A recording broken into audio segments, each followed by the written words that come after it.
You know, when large software developers have updated their plugins, add some patches to the existing software, change the GUI, put a new sticker price on, and then use some good marketing to drive sales. You're probably wondering, is that the case with Ozone 10? Now, I'm going to give you some pretty interesting behind the scenes discussions. Out of a stroke of luck whilst I was at NAMM earlier this year, Bill Podolak, the product manager for Ozone 10, he pulled me aside. He recognized me from these YouTube videos because he's been a subscriber since 2019. I was onboarded as a beta tester for Ozone 10 since June this year, and we've stayed in touch since. We've been sharing some technical insights with one another. I've been reading technical documents he's put on my lap, which are the basis for some of the modules in Ozone 10, and I was given a pretty interesting and rare opportunity to see what happens behind the scenes of putting a new product like this together. However, for the general pro audio community, you only see the end result, and I thought it'd be great to pull Bill on a chat, discuss a whole range of topics from behind the scenes of how decisions were made in development, some of the new modules that are in Ozone 10, as well as what the future of AI and machine learning is for the users of Ozone.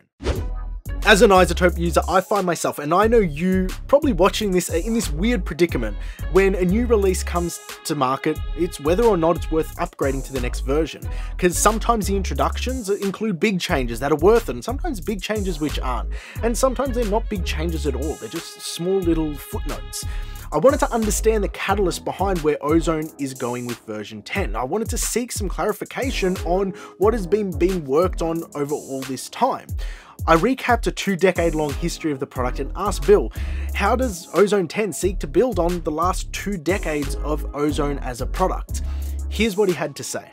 So, Ozone 1, in the press release, it emulates the responsive analog circuitry. Between 1 to 3, that was a real focus, giving people access to the analog gear they enjoyed, whereas because we were moving into digital technology, having it on those platforms. Ozone 3 moving forward, it was always the mention of intelligent processing. I think that's similar to the timing of the IRC algorithms for the limiter that was coming out. And between Ozone 3 to Ozone 8, it was about making mastering accessible to people anywhere. Then Ozone 9, Ozone 8, Ozone 9, machine learning and AI in our workflows. And that's a new trajectory Ozone took. How has Ozone 10 seek to build on this and move forward? Yeah, great recap of the history. That's really cool. So I would say we're kind of continuing the trajectory in 3 different ways. One is sort of building on the assistants that you talked about. The first master assistant was introduced in version 8. Version 9 then introduced the vintage master assistant, and in 10 we've really taken a huge leap forward with just all of the capabilities that the assistant has, as well as the level of control that the user has over sort of what the assistant is doing and being able to hear changes in real time.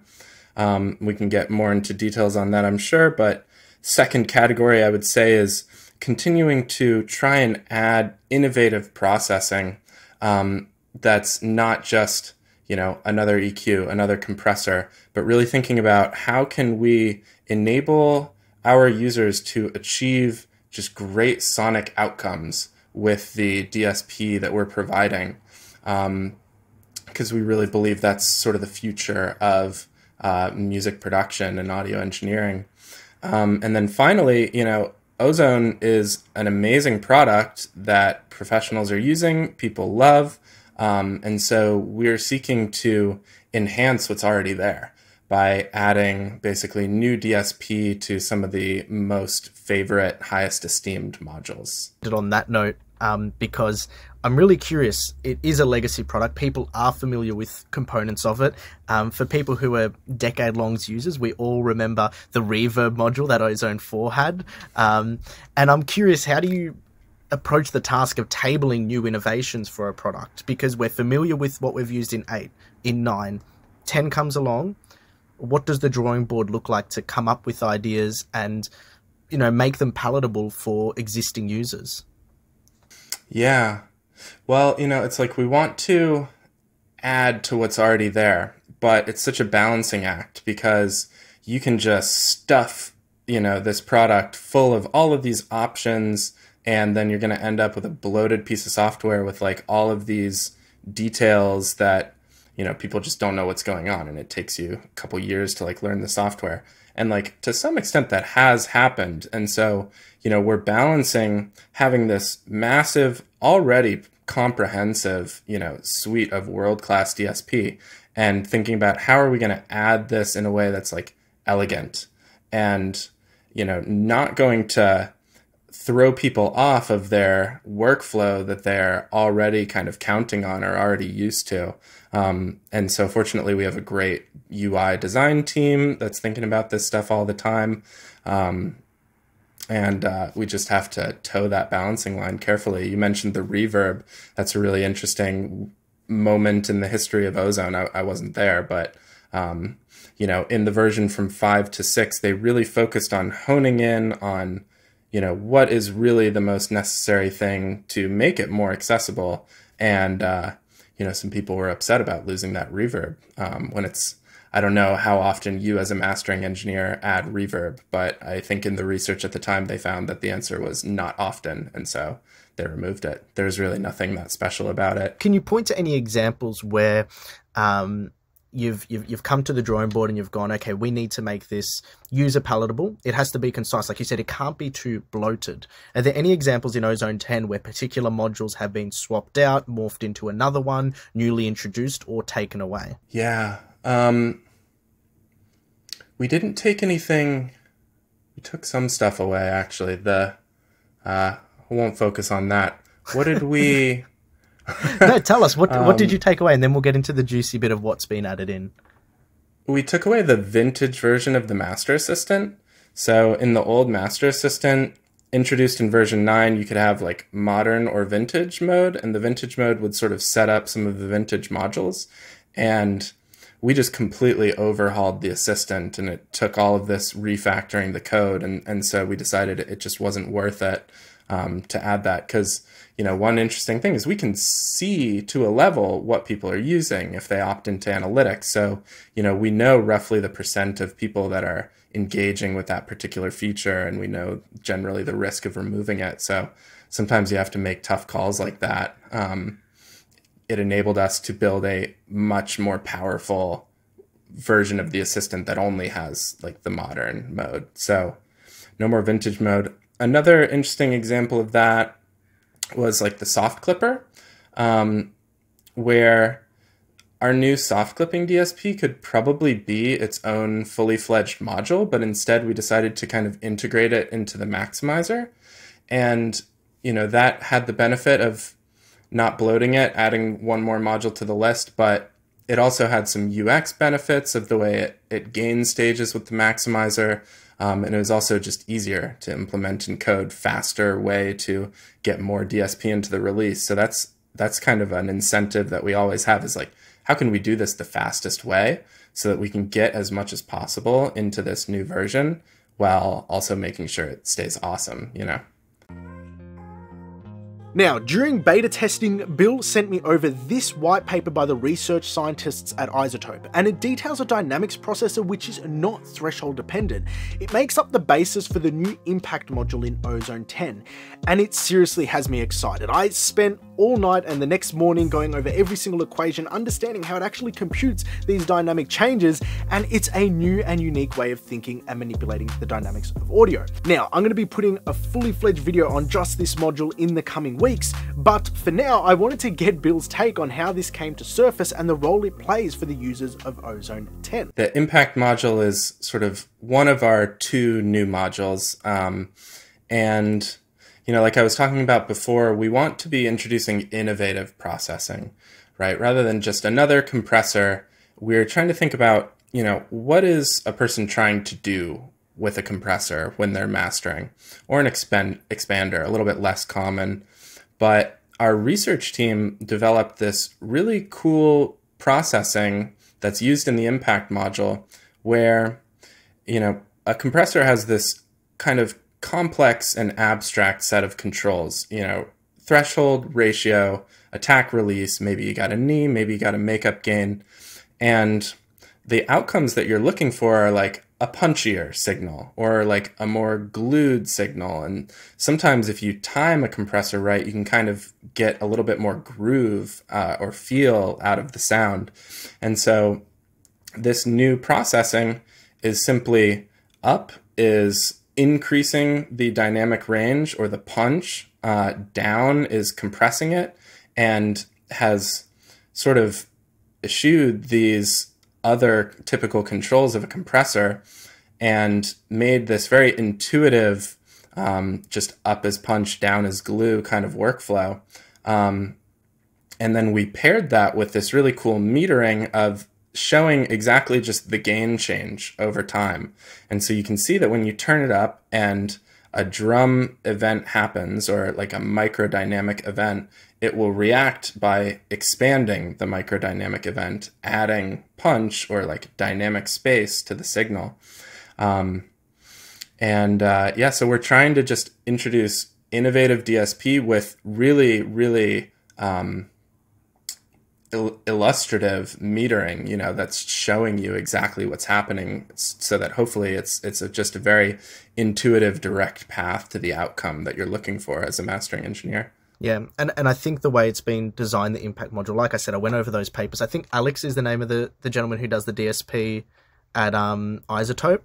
It's incredibly smart the way it's been programmed and put together. It is not threshold dependent. It's a dynamics process that isn't threshold dependent because it uses LDR to a measurement called LDR to calculate and gain trace the signal, which is taking snapshots of the short-term RMS over the long-term RMS, a measurement of 50 milliseconds for the short term and a measurement of 3 seconds for the long term, or the integrated current RMS.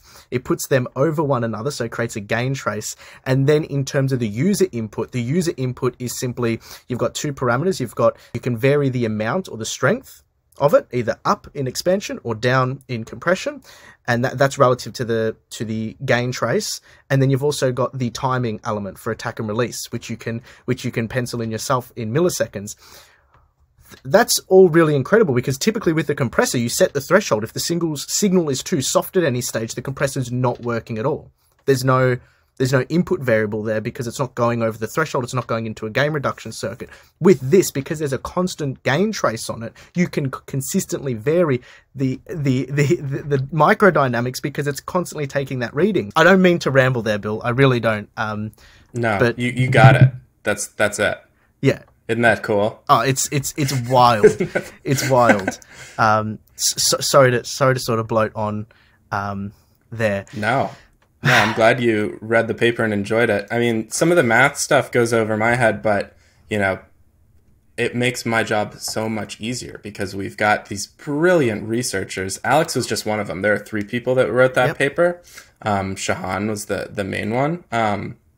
But they are geniuses. And, you know, it's the kind of thing where my role is like, hey, what if, you know, we could match the dynamics of one audio file to another, and then they're like, yeah, we could LDR and, you know, this and that, and then it happens, and now we've got this super powerful new capability for the master assistant of match microdynamics that has just never existed, and it's such a inspiring thing to be able to work on.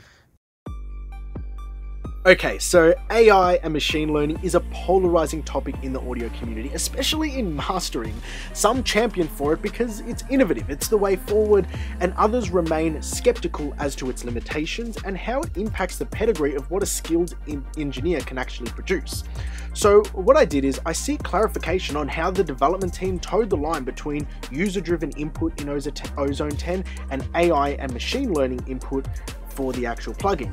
Now, here's what Bill had to say. I would say the first thing is that, you know, the user can control everything, right? And so after the master assistant makes its settings, it's completely accessible to just go into the detailed view and change the EQ to however you want and, you know, everything like that.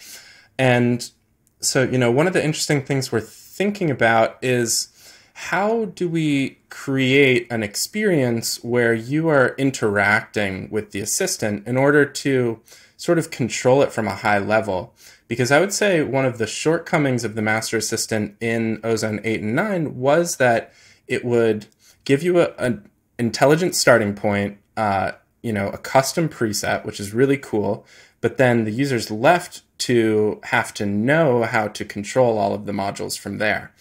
And, we hope that the Master Assistant will be useful to experts. I think it will be for this, but, we're trying to make this appealing to a broad range of skill sets and enable even amateurs to achieve a professional quality master. And so an amateur is not going to know how to dive into those modules most of the time.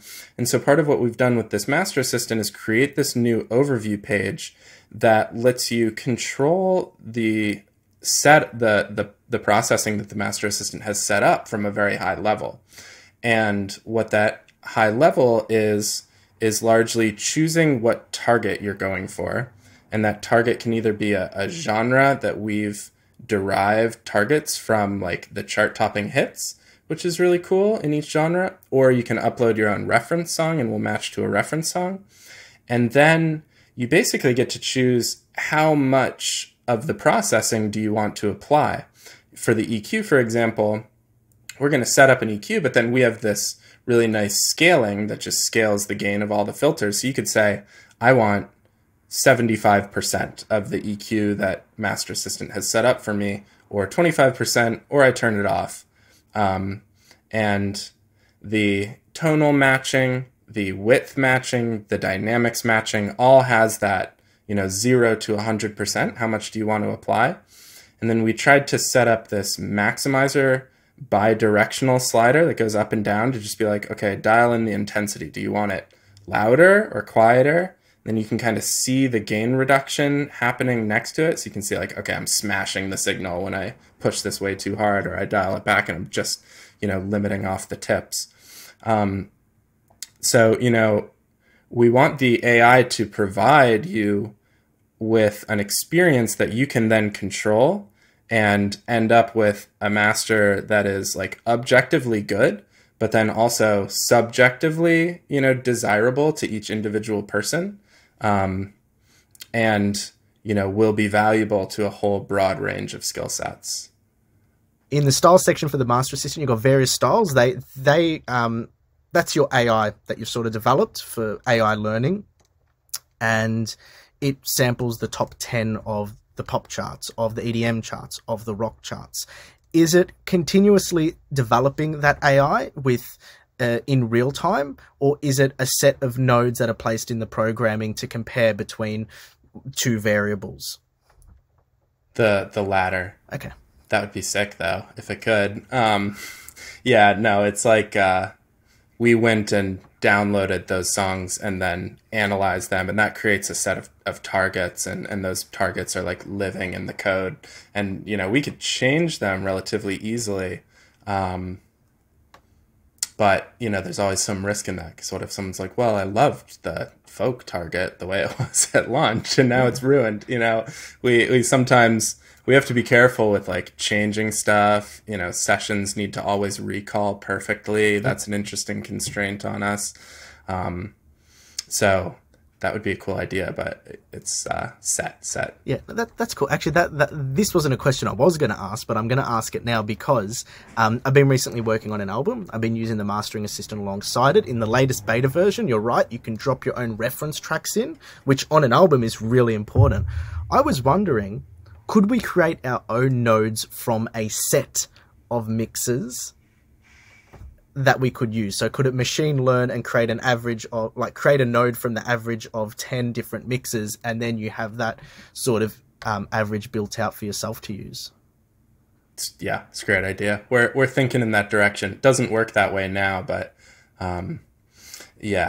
creating a target from a folder of audio files would be sweet. Yeah. Like having your set of targets and then being able to say like, okay, I want my track to be 50% Bad Guy, Billie Eilish, and 50% Sacrifice by the Weeknd, and like experiment with blending targets, I think could be really cool. Yeah. There's there's potential there in future iterations, I think. That's really cool, because I'm just thinking of like the programming for it, because you could have like an array of nodes and then the weighting changes based on those inputs. So yeah, 50% Billie Eilish could be node at position 0, 1, and then 0, 2 is 20% of another one, and then as it goes through those variables it recalculates. That's really cool. Sorry, I don't mean to go too far off the tangent there, but just understanding the way the wires are sort of connected there to make that happen. It's a really cool possibility. It's a really, really cool. And I've only got a simple brain for this stuff. The people in the iZotope team have a much more comprehensive understanding of what's possible, and probably there's much more ahead. I mean, I think conceptually this whole idea of targets is what excites me the most. And, you know, tonal target is kind of a known thing. We can use EQ to do an EQ match for a tonal target. And then loudness targets, we know about that. That's kind of a controversial thing. And then the question is, well, what other things could we measure and create targets for, and then use the processing to match to a target? So like two of the new things are width matching, where we're looking at creating a target from the ratio of the power of the mid signal to the side signal in 4 different bands, and then using our imager to like match that target. And then impact was born of the idea, well, how could we do a microdynamics match?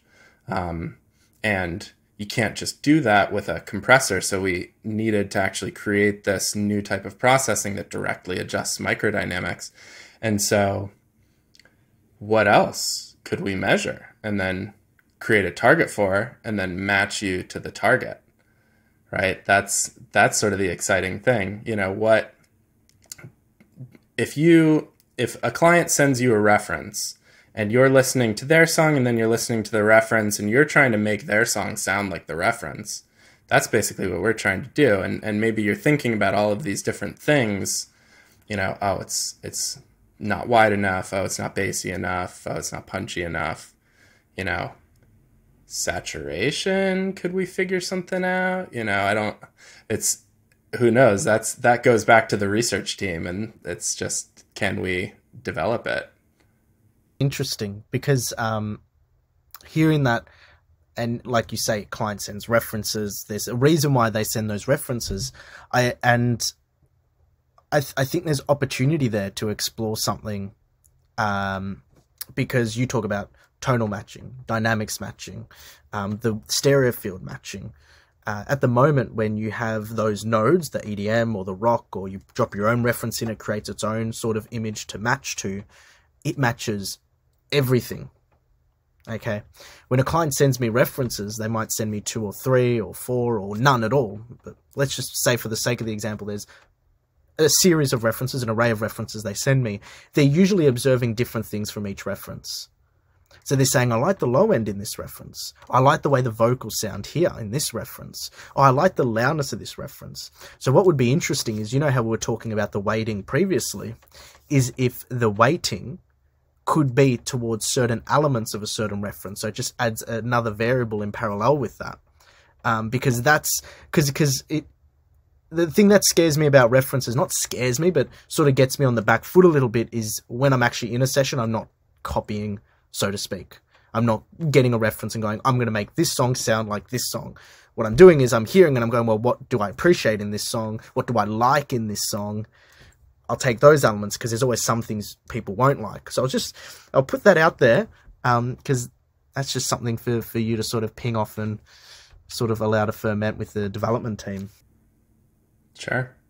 Right. And maybe there's potential for this beyond just mastering. You know, we're talking about mixing almost at that point. Maybe how do these vocals sound compared to my hero vocalist? You know, can we understand that, help the user to that kind of outcome? There you have it, a fun dive into the world of product development for Ozone 10, but it's only going to leave you with half the information. If you want to see Ozone 10 in action, here's a video for you where I go through each of the new modules and advancements that have been introduced. Don't forget to subscribe, like the video, and until next time, take care.